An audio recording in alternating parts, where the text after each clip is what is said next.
नाव सांगा तुमचं.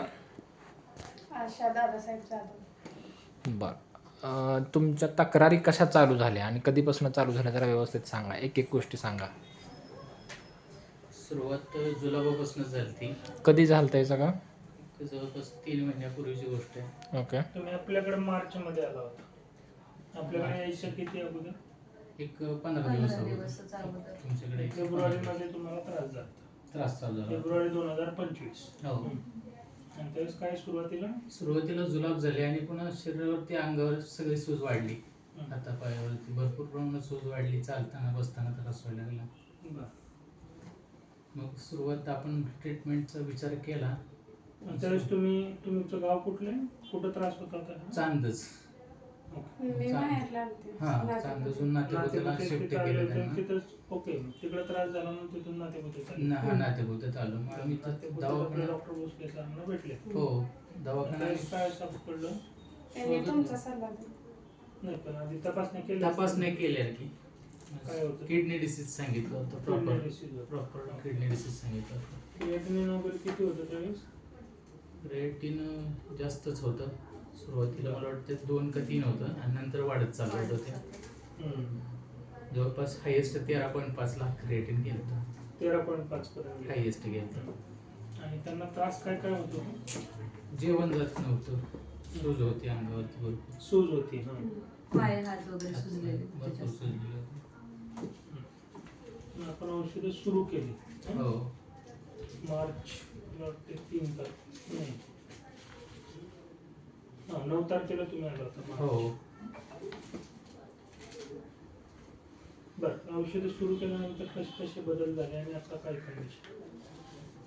औषधं सुरू केल्यानंतर मला वाटतं 1 महिन्यानं जेवण वगैरे जात नव्हतंच.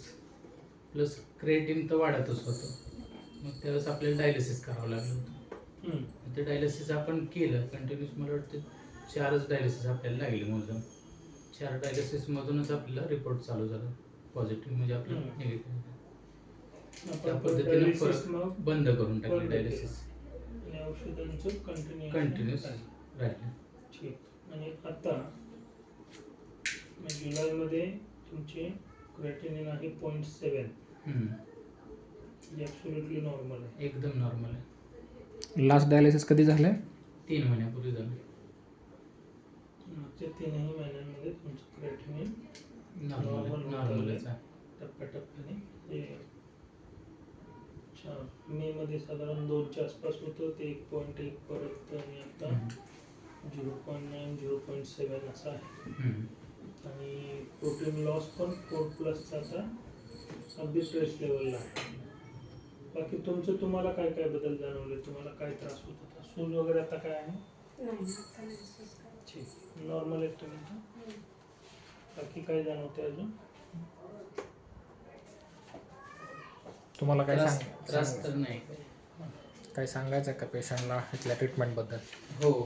अतिशय योग्य आम्ही पर्याय निवडला. सुरुवातीला आम्हाला पण वाटत होतं की बाकीचे पण पर्याय आहेत आपल्याला ह्याच्यामध्ये उपचार करण्यासाठी. पण आम्ही आयुर्वेद निवडला. तो अतिशय आमच्यासाठी उत्तम ठरला. आणि जवळपास 3 ते 4 महिन्यामध्ये आमचे पेशंट एकदम नॉर्मल झाले. ओके. छान. आता पथ्यपाणी चांगलं पाळायचं. बघा आपण बरं झालो याचा अर्थ आपण जे ऑर्गन्स जे काही प्रकार डिस्टर्ब झालेले परत रुटीन आपलं काम करतं. तर हा ॲक्यूट कंडिशनमध्ये डिसीज होता तुमचा, बरोबर? हो. ॲक्यूटमध्ये ज्यावेळेस एकदम क्रिएटिनिन खूप वर गेलं होतं आपण डायलिसिसचा पण सल्ला दिला होता. हो. आपणच तुम्हाला डायलिसिसही करायला लावलं. तेवढ्या कालावधीत डायलिसिसने जे काही कंट्रोल करायला पाहिजे आणि ते सुरू झालेलं डायलिसिस टप्प्याटप्प्याने आपण बंद केलं. बरोबर. म्हणजे ज्यावेळेस तुम्हाला मला वाटतं 13च्या आसपास ज्यावेळेस क्रिएट गेलं होतं आणि त्रास जास्त होता तर तेवढा पुरता आपण डायलिसिस पण करायला लागलो. म्हणजेच गरजेच्या वेळेस योग्य तो सपोर्ट पण तुम्ही घेतला होता. पण त्याच्यानंतर आपण हळूहळू त्यामधून बाहेर पडलो. आता तुमचे सगळेच रिपोर्ट नॉर्मल झाले. म्हणजे रक्ताचाही रिपोर्ट 11.6 आहे, बरोबर? जो 9च्या आसपास गेला होता खाली. हो. याची कमी झाला होता. क्रिएटिनिन 0.7 आहे. युरिया 36 म्हणजे ॲब्सोल्युटली नॉर्मल आहे. बाकी सर्वच पॅरामीटर्स चांगले.